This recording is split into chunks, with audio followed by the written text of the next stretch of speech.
Sumasri TV. మా గుండె చప్పుడు మానవ సేవయే మాధవ సేవ.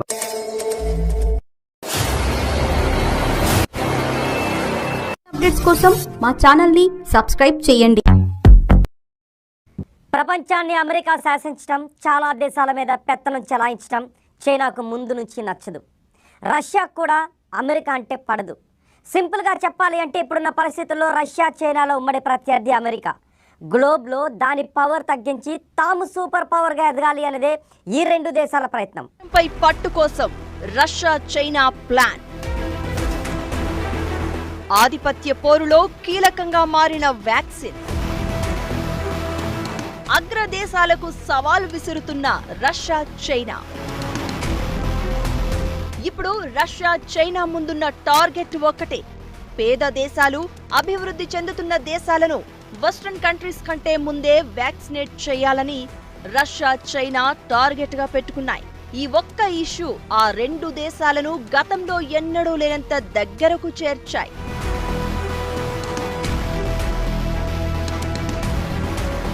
కరోనాతో సంక్షోభంలో కూరుకుపోయి ప్రపంచంలోని చాలా దేశాలు అతలాకుతలమైపోయాయి. అలాంటి దేశాలను తమ గుప్పిట్లో పెట్టుకునేందుకు రష్యా చైనా చాలా వేగంగా పావులు కదుపుతున్నాయి. పశ్చిమ దేశాలైన అమెరికా, యూరప్లో తయారైన వ్యాక్సిన్ల కంటే ముందే అభివృద్ధి చెందుతున్న దేశాలకు తమ వ్యాక్సిన్ పంపిణీ చేయడానికి మాస్టర్ ప్లాన్ వేశాయి. ఇందుకోసం భారీగా వ్యాక్సిన్ డోసుల ఉత్పత్తిని పెంచాయి. కొద్ది రోజుల్లోనే కోట్లాది డోసులను ప్రపంచ దేశాలకు సప్లై చేయనున్నాయి. ఇందుకోసం రష్యా చైనా మధ్య ఓ అగ్రిమెంట్ కూడా కుదిరింది. ఇప్పటికే రష్యా డెవలప్ చేసిన స్పుత్నిక్ వి వ్యాక్సిన్ ప్రపంచంలోని చాలా దేశాలకు చేరింది. కోట్లాది టీకా డోసుల మీద మేడ్ ఇన్ చైనా అనే లేబుల్ ఉంది.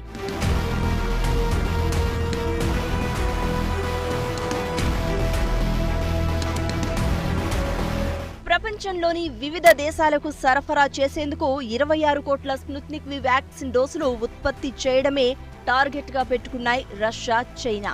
ఇందుకోసం చైనా కంపెనీలతో నెల క్రితం రష్యాకు చెందిన RDIF అగ్రిమెంట్ కుదుర్చుకుంది. స్పుత్నిక్ వ్యాక్సిన్ అత్యవసర వినియోగానికి 60 దేశాల్లో అనుమతులు పొందింది. ఇందులో భారత్, మెక్సికో, అర్జెంటీనా లాంటి దేశాలు చాలానే ఉన్నాయి. అయితే ఈ డీల్ టార్గెట్ కేవలం వ్యాక్సిన్ డోసులు ఉత్పత్తి చేయడం మాత్రమే కాదు, ప్రపంచ దేశాలను తమ వైపు తిప్పుకునే స్ట్రాటజీ కూడా దీని వెనక దాగుంది. అభివృద్ధి చెందుతున్న దేశాలకు సరిపడా వ్యాక్సిన్లు సరఫరా చేయకుండా పశ్చిమ దేశాలైన అమెరికా, బ్రిటన్, యూరప్ స్వార్థంగా వ్యవహరిస్తున్నాయని ప్రచారం చేయడం కూడా రష్యా చైనా ఉద్దేశంగా కనిపిస్తోంది.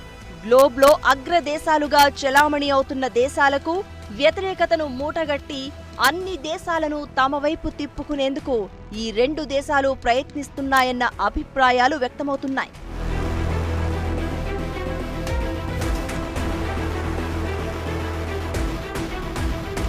ఇక డ్యూక్ యూనివర్సిటీ చేసిన రీసెర్చ్లో ఆసక్తికర విషయాలు బయటపడ్డాయి. కెనడా, బ్రిటన్, న్యూజిలాండ్ లాంటి దేశాలు తమ దేశ జనాభాకు 3 రెట్లు ఎక్కువ మందికి సరిపోయే వ్యాక్సిన్ డోసులను కొనుగోలు చేసి స్టోర్ చేసి పెట్టుకున్నాయి. కానీ ప్రపంచంలోని చాలా దేశాలు వాటి జనాభాలో సగం మందికి మాత్రమే సరిపోను టీకాలు కొనగలిగాయి. ఈ లిస్టులో కొన్ని కరోనాతో ఘోరంగా దెబ్బతిన్న దేశాలు కూడా ఉన్నాయి. వ్యాక్సిన్ కొనగలిగే కెపాసిటీ ఉన్నా సరిపోను డోసులు అందుబాటులో లేవు. పశ్చిమంలో ఉన్న అగ్రదేశాలు, ధనిక దేశాలు ఎక్కువ మొత్తంలో కోట్లాది డోసులు కొని స్టోర్ చేసుకోవడం వల్ల కరోనాతో చాలా వరకు దెబ్బతిన్న దేశాలకు కావలసినన్ని వ్యాక్సిన్ డోసులు అందుబాటులో లేకుండా పోయాయి. ఈ కొరతనే రష్యా, చైనా క్యాష్ చేసుకునేందుకు ప్లాన్ వేశాయి. కోట్లాది డోసులు ఉత్పత్తి చేసి అభివృద్ధి చెందుతున్న దేశాలకు సప్లై చేసి కష్టకాలంలో ఆదుకున్నామన్న సింపతి వర్కౌట్ చేసేందుకు ప్రయత్నిస్తున్నాయి. దీనివల్ల భవిష్యత్తులో ఎంతో కొంత ప్రతిఫలం పొందొచ్చన్న ఆలోచనలో ఉన్నాయి.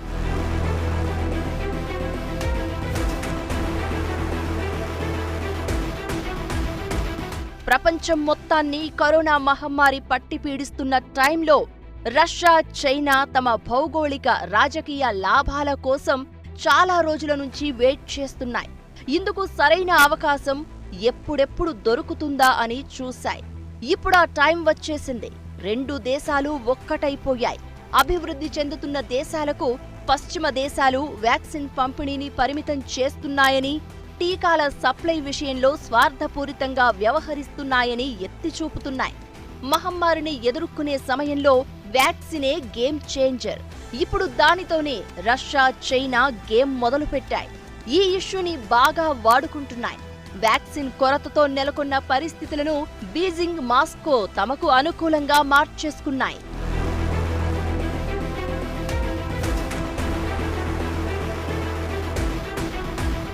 రష్యా, చైనా వ్యాక్సిన్ సహకారం వెనుక మరో కోణం ఉంది.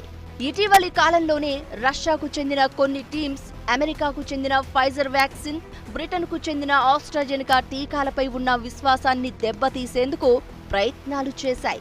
ప్రపంచంపై అగ్రదేశాల ఆధిపత్యాన్ని తగ్గించేందుకు రష్యా ఎంత సీరియస్గా పనిచేస్తోందో చెప్పేందుకు ఈ చర్యలే ఎగ్జాంపుల్. చైనా కూడా ఇలాంటి పనులే చేసింది. తన అనుకూల మీడియాలో అమెరికా, యూరోప్లో తయారైన వ్యాక్సిన్ల వల్ల సంభవించిన మరణాలు, సైడ్ ఎఫెక్ట్స్ పై కథనాలు ప్రసారం చేయించింది. ప్రపంచం మీద అమెరికాకు ఉన్న ఆధిపత్యాన్ని తగ్గించడానికి రష్యా, చైనా గట్టిగానే ట్రై చేస్తున్నాయి. ముఖ్యంగా చైనా ఈ విషయంలో చాలా సీరియస్గా ఉంది. ఇదే సమయంలో ప్రపంచంలో చైనాపై ఉన్న వ్యతిరేకతను పోగొట్టుకోవడంతో పాటు గ్లోబల్ సౌత్ లీడర్గా తనను తాను ప్రమోట్ చేసుకునేందుకు డ్రాగన్ కంట్రీ బాగానే ప్రయత్నిస్తోంది. వ్యాక్సిన్ బాగా అవసరమున్న దేశాలకు చైనా చెబుతున్నది ఒక్కటే, మేం మిమ్మల్ని అర్థం చేసుకున్నాం. అమెరికా, బ్రిటన్, యూరప్ దేశాల మాదిరిగా తాము సామ్రాజ్య శక్తులం కాదని, కేవలం సాయం చేయడానికి మాత్రమే ఉన్నామని డ్రాగన్ కంట్రీ ప్రచారం చేసుకుంటోంది. ఈ ఒక్క స్టేట్మెంట్ వెనుక చైనా ఎంత పెద్ద ప్లాన్ వేసిందో అర్థం చేసుకోవచ్చు అంటున్నారు విశ్లేషకులు. ప్రపంచంలో కోవిడ్ వ్యాక్సిన్ కు భారీ డిమాండ్. వ్యాక్సిన్ కొరతతో అల్లాడుతున్న అన్ని దేశాలు. వ్యాక్సిన్ డోసుల కోసం రష్యా, చైనాకు భారీగా ఆర్డర్లు. వ్యాక్సిన్ డిమాండ్ను క్యాష్ చేసుకుంటున్న రష్యా, చైనా. వ్యాక్సిన్ పంపిణీకి రష్యా, చైనా కలిసి వేస్తున్న అడుగుల వెనుక పెద్ద స్టోరీనే ఉంది. ఈ రెండు దేశాలు కలిసి పనిచేయడానికి ప్రపంచ దేశాల్లో వ్యాక్సిన్కి ఉన్న డిమాండే మెయిన్ రీజన్. దానిని ఆసరాగా చేసుకునే తమ ప్లాన్ని ఎగ్జిక్యూట్ చేసే పనిలో ఉన్నాయి. స్పుత్నిక్ వి వ్యాక్సిన్ ని రష్యా డెవలప్ చేసినప్పటికీ పెద్ద మొత్తంలో ఒకేసారి కోట్లాది డోసులు ఉత్పత్తి చేయడం రష్యా వల్ల సాధ్యం కావడం లేదు. అందుకే RDIF భారత్తో పాటు చైనాతోనూ వ్యాక్సిన్ ఉత్పత్తికి సంబంధించి డీల్ కుదుర్చుకుంది. అయితే ఇండియాతో పోలిస్తే చైనాలోని స్పుత్నిక్ వ్యాక్సిన్ డోసుల ఉత్పత్తి చాలా ఎక్కువగా ఉంది.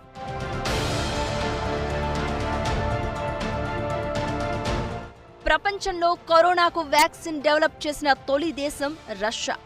గత ఏడాది ఆగస్టులోనే స్పుత్నిక్ వ్యాక్సిన్ ని ప్రకటించారు. తర్వాత ప్రారంభ దశలో ఆ వ్యాక్సిన్ ఎంత ప్రభావవంతంగా పనిచేస్తుంది అన్నదానిపై రకరకాల అనుమానాలు వ్యక్తమయ్యాయి. ఫిబ్రవరిలో లాన్సెట్ జర్నల్లోనూ రష్యా టీకా పనితీరుపై ఓ ఆర్టికల్ పబ్లిష్ అయింది. కానీ స్పుత్నిక్ ప్రాథమిక పరీక్షల్లో 91% ఎఫెక్టివ్గా పనిచేస్తున్నట్లు తేలింది. ఇప్పుడు కోట్లాది రష్యా స్పుత్నిక్ డోసులు ఉత్పత్తవుతున్నాయి. దీంతో పాటు చైనాకు చెందిన సినోవాక్, సినోఫార్మ్ కూడా ప్రపంచవ్యాప్తంగా సప్లై చేస్తున్నారు. ఒక రకంగా చెప్పాలంటే ఈ మూడు వ్యాక్సిన్లే ఇప్పుడు వరల్డ్ ని రూల్ చేస్తున్నాయి. అయితే వరల్డ్ హెల్త్ ఆర్గనైజేషన్ కోవాక్స్ ప్రోగ్రాంలో భాగంగా చైనాకు చెందిన సినోఫార్మ్ వ్యాక్సిన్ ని మాత్రమే అప్రూవ్ చేశారు. కానీ ఇప్పటికీ రష్యా డెవలప్ చేసిన స్పుత్నిక్, చైనా తయారు చేసిన సినోవాక్ టీకాకు WHO ఇంకా అనుమతివ్వలేదు.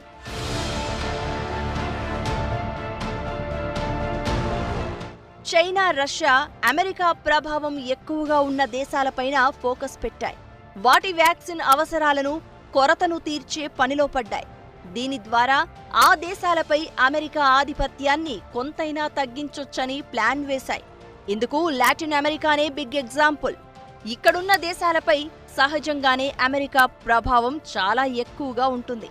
అయినప్పటికీ అర్జెంటీనా, చిలీ లాంటి దేశాలు తమ వ్యాక్సినేషన్ ప్రోగ్రాంలో నెలకొన్న గ్యాప్లను నింపేందుకు పెద్ద సంఖ్యలో రష్యా, చైనా డెవలప్ చేసిన వ్యాక్సిన్లను కొంటున్నాయి. డ్యూక్ యూనివర్సిటీ రీసెర్చ్ లెక్కల ప్రకారం అర్జెంటీనా 3 కోట్ల డోసుల రష్యా స్పుత్నిక్ వ్యాక్సిన్, 40 లక్షల చైనా సినోఫార్మ్ టీకాలకు ఆర్డర్ ఇచ్చింది. ఇక్కడ గమనించాల్సిన మరో విషయం ఏంటంటే, ఇప్పటివరకు అర్జెంటీనా అమెరికా డెవలప్ చేసిన ఫైజర్ టీకా కోసం ఒప్పందం కూడా ఆ దేశం కుదుర్చుకోలేదు. కానీ బ్రిటన్ తయారు చేసిన ఆస్ట్రాజెనికా వ్యాక్సిన్ కోసం 2,30,00,000 డోసులకు ఆర్డర్ ఇచ్చింది.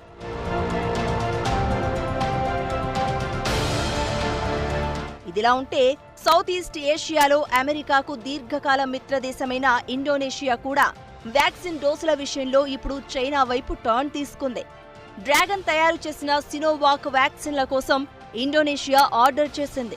దీనికంటే ముందు యూకే తయారు చేసిన ఆస్ట్రాజెనికా వ్యాక్సిన్ కొనేందుకు ఇండోనేషియా డీల్ కుదుర్చుకుంది. కానీ భారత్లో సెకండ్ వేవ్ కల్లోలంతో ఆస్ట్రాజెనికా ఆర్డర్ ఏడాది ఆలస్యమవుతోంది. దీంతో ఇండోనేషియా తన డెసిషన్ మార్చుకుని చైనా వ్యాక్సిన్ వైపు మళ్లింది. ఇప్పటివరకు డ్రాగన్ డెవలప్ చేసిన సినోవాక్ వ్యాక్సిన్ ని ఏ దేశం కొనుగోలు చేయనంతగా 12.5 కోట్ల డోసులకు ఆర్డర్ చేసింది. చైనా తయారు చేసిన సినోవాక్ వ్యాక్సిన్ ని అత్యధికంగా కొనుగోలు చేసిన రెండో దేశం టర్కీ. ఇది కూడా అమెరికాకు క్రిటికల్ రీజనల్ పార్ట్నర్. టర్కీ కూడా 10 కోట్ల డోసుల చైనా వ్యాక్సిన్ కొనుగోలు చేసింది. జనవరిలో అక్కడి ప్రజలకు ఫస్ట్ డోస్ ఇవ్వడం ప్రారంభించారు. అమెరికా తయారు చేసిన ఫైజర్ టీకా టర్కీకి వచ్చేసరికి 4 నెలలు ఆలస్యమైంది. దీంతో టర్కీ చైనా వ్యాక్సిన్ కొనుగోలు చేసింది. పైగా తమ దగ్గర అదనంగా ఉన్న సినోవాక్ డోసులను టర్కీ లిబియాకు కూడా పంపింది. అమెరికా ప్రభావం ఉన్న దేశాల్లోనే కాదు, భారత్ చుట్టుపక్కల ఉన్న దేశాలకు కూడా చైనానే వ్యాక్సిన్ పంపిణీ చేసింది. పాకిస్తాన్, బంగ్లాదేశ్, నేపాల్, శ్రీలంకలో చైనా మేడ్ టీకాలే వాడుతున్నారు. పశ్చిమ దేశాలతో పాటు తూర్పు దేశాల్లోనూ చైనా తన వ్యాక్సిన్ ని కోట్లాది డోసులు సరఫరా చేస్తోంది.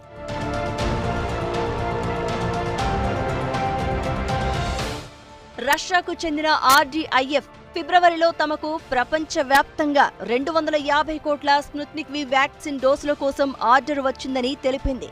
ఇదే సమయంలో చైనాకు చెందిన సినోఫార్మ్ వ్యాక్సిన్ కి సంబంధించి 50 కోట్లు, సినోవాక్ కు సంబంధించి 45 కోట్ల డోసుల ఆర్డర్స్ వచ్చాయని డ్రాగన్ ఫార్మా కంపెనీలు ప్రకటించాయి. అదేవిధంగా ఈ వ్యాక్సిన్లను భారీగా ఉత్పత్తి చేసేందుకు 10 దేశాలకు టెక్నాలజీ ట్రాన్స్ఫర్ చేసేందుకు చైనా కంపెనీలు యోచిస్తున్నట్లు డ్రాగన్ మీడియాలో కథనాలు వచ్చాయి. ఇక రష్యా, చైనా వ్యాక్సిన్ల పంపిణీలో విరాళంగా ఇచ్చిన వాటికంటే అమ్మకాలే ఎక్కువగా ఉన్నాయి. కానీ థింక్ గ్లోబల్ హెల్త్ విశ్లేషణ ప్రకారం Jinping signature belt and road initiative ప్రోగ్రాంలో భాగంగా 65 దేశాల్లో 63 దేశాలకు చైనా వ్యాక్సిన్లను విరాళంగా ఇచ్చినట్లు తెలిపింది.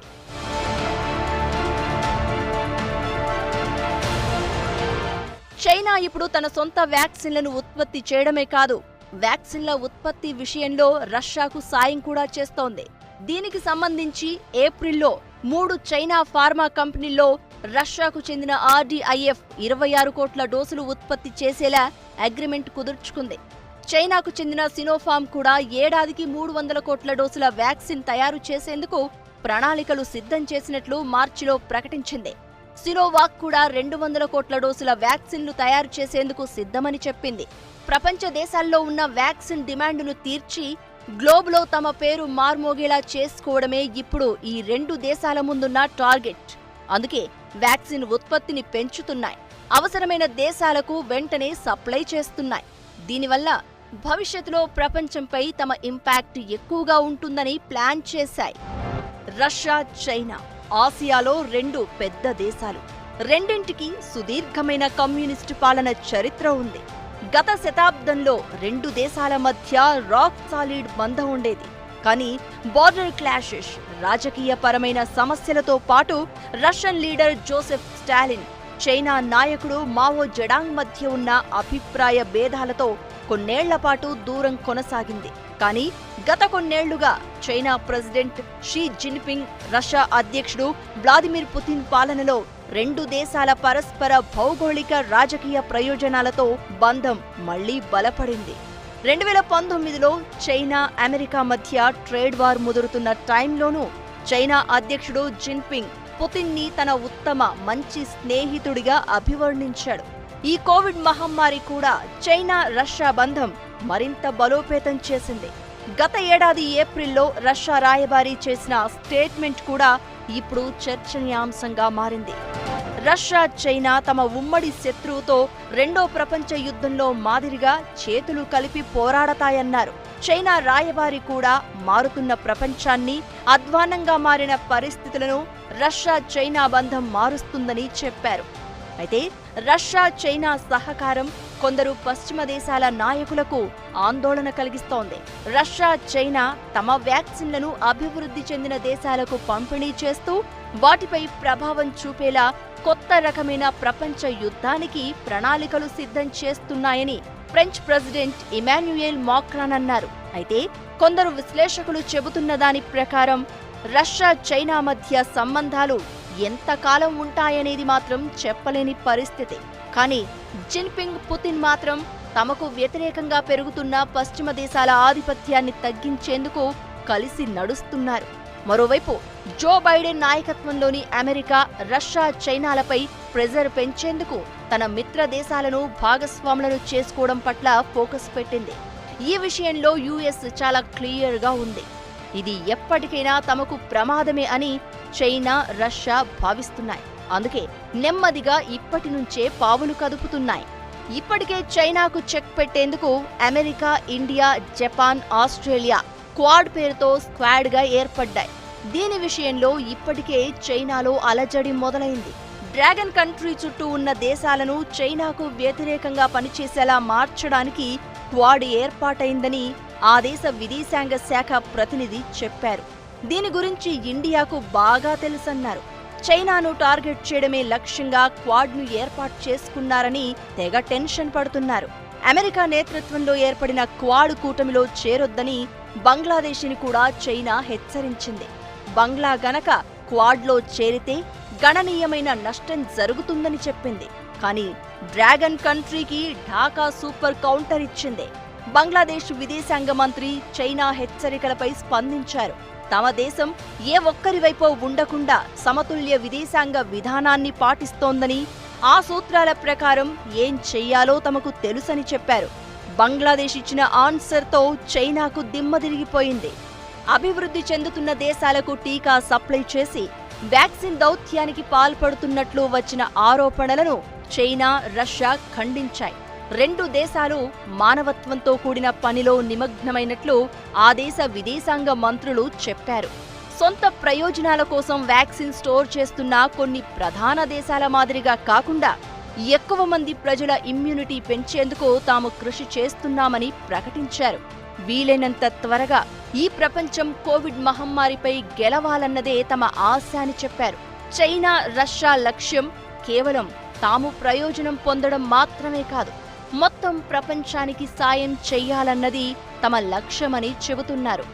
అయితే వెస్ట్రన్ కంట్రీస్ అభివృద్ధి చెందుతున్న దేశాలకు టీకాలు పంపిణీ చేయడం కంటే ముందే తాము వ్యాక్సిన్ సప్లై చేసేందుకు చాలా తక్కువ స్పేస్ ఉందని రష్యా, చైనాకు ముందే తెలుసని కొందరు విశ్లేషకులు చెబుతున్నారు. అభివృద్ధి చెందుతున్న దేశాలకు ఇంత వేగంగా టీకాలు సప్లై చేయడం వెనుక రష్యాకు ఉన్న ప్రయోజనాలపైన ప్రశ్నలు వస్తున్నాయి. రష్యా తన దేశ ప్రజలకు వ్యాక్సినేషన్ చేయడంలో పురోగతి సాధించకపోయినా అభివృద్ధి చెందుతున్న దేశాలకు కోట్లాది డోసులను ఎందుకు సప్లై చేస్తున్నారో అర్థం కావడం లేదు అంటున్నారు. నిజానికి రష్యా ఇప్పటివరకు కేవలం 6% మంది జనాభాకు మాత్రమే పూర్తిగా వ్యాక్సినేట్ చేయగలిగింది. మే 7 నాటికి చైనా 30 కోట్ల మందికి వ్యాక్సినేషన్ చేశామని ప్రకటించినా అందులో ఎంతమందికి ఫస్ట్ డోస్, సెకండ్ డోసు వేశారు అన్న దానిపై ఖచ్చితమైన సమాచారం లేదు. అభివృద్ధి చెందుతున్న దేశాలకు వ్యాక్సిన్ సప్లై చేసేందుకు రష్యా, చైనా చాలా వేగంగా పనిచేస్తున్నాయి. కానీ కొందరు నిపుణులు రెండు దేశాలు చేస్తున్న ప్రయత్నాలకు దీర్ఘకాలంలో ప్రతిఫలం దక్కుతుందో లేదో అని అనుమానం వ్యక్తం చేస్తున్నారు. ప్రస్తుత పరిస్థితుల్లో వ్యాక్సిన్లకు సంబంధించి రోజురోజుకు పరిణామాలు మారిపోతున్నాయి. ఇప్పటికే ఐక్యరాజ్య సమితిలో వ్యాక్సిన్ల పేటెంట్ మాఫీపై చర్చ జరిగింది. ఒకవేళ వ్యాక్సిన్లపై పేటెంట్ మాఫీ చేస్తే ప్రపంచంలో ఒక్కసారిగా మార్పులు చోటు చేసుకుంటాయి. కరోనా మహమ్మారి ముగిసే సమయానికి అన్ని దేశాలు తమ ప్రజలకు వ్యాక్సినేట్ చేసేందుకు రకరకాల వ్యాక్సిన్లను అందుబాటులోకి తీసుకొస్తాయి. ఇదంతా జరగడానికి 1 ఏడాది 2 ఏళ్లు లేదా 3 ఏళ్లు సమయం పట్టే అవకాశం ఉంది. అప్పుడు రష్యా, చైనా నుంచి మొదటగా వ్యాక్సిన్ అందుకున్న దేశాలు వాటి సాయాన్ని గుర్తుంచుకుంటాయా లేదా అన్నదే మోస్ట్ ఇంట్రెస్టింగ్ పాయింట్.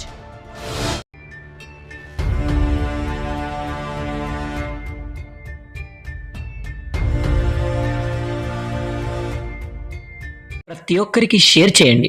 మా అప్డేట్స్ అన్ని ఇప్పుడు మీ మొబైల్లోనే చూడొచ్చు. జై వాసవి.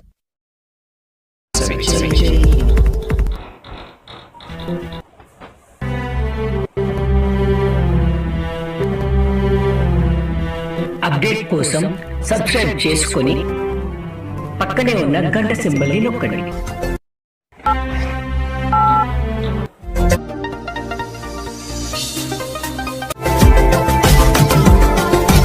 మరిన్ని అప్డేట్స్ కోసం మా ఛానల్ని సబ్స్క్రైబ్ చేయండి.